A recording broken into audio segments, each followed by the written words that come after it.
the ruling of fasting on a Friday. The ruling of fasting on a Friday. And this has many different situations.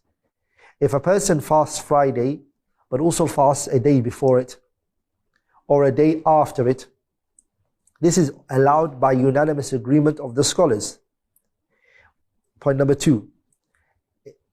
If it goes in line with, okay, in wafaqa aada, if it goes in line with a norms, whatever that norms means, is like Ashura or Arafah or an expiation, it is permissible for you to fast it by itself by unanimous agreement. So if a person, okay, it goes in line with this day of Ashura by itself, or Arafah, or Kafara, that it's permissible, they say, by itself even to fast. Okay? If a person fasts Friday by itself, يعني إن صام, a person fasts يوم الجمعة مفردا تخصيصا له. The person fasts on Friday, singling it out. This is a dispute amongst the ulama. They discussed it.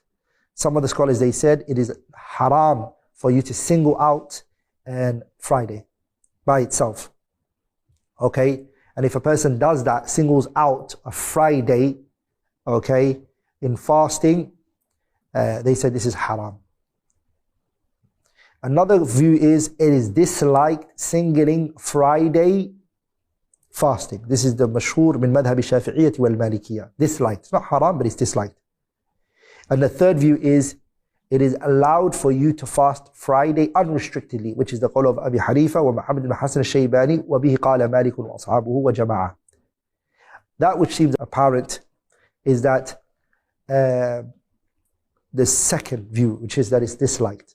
Because the hadith al-Imam Muslim narrated fi sahihi, where the Prophet said, وَلَا تَخُصُّوا يَوْمَ الْجُمْعَةِ بِصِيَامٍ مِّن بَيْنِ الْأَيَّامِ إِلَّا أَن يَكُونَ فِي صَوْمِ يَوْمٍ إِلَّا أَن يَكُونَ فِي صَوْمٍ يَصُومُهُ أَحَدُهُمْ. The Prophet said, do not specify Jumu'ah, okay, fasting. Do not single it from all the other days. Unless إِلَّا أَن يَكُونَ فِي صَوْمٍ يَصُومُهُ أَحَدُهُمْ. Unless it's a fasting, one of you used to fast.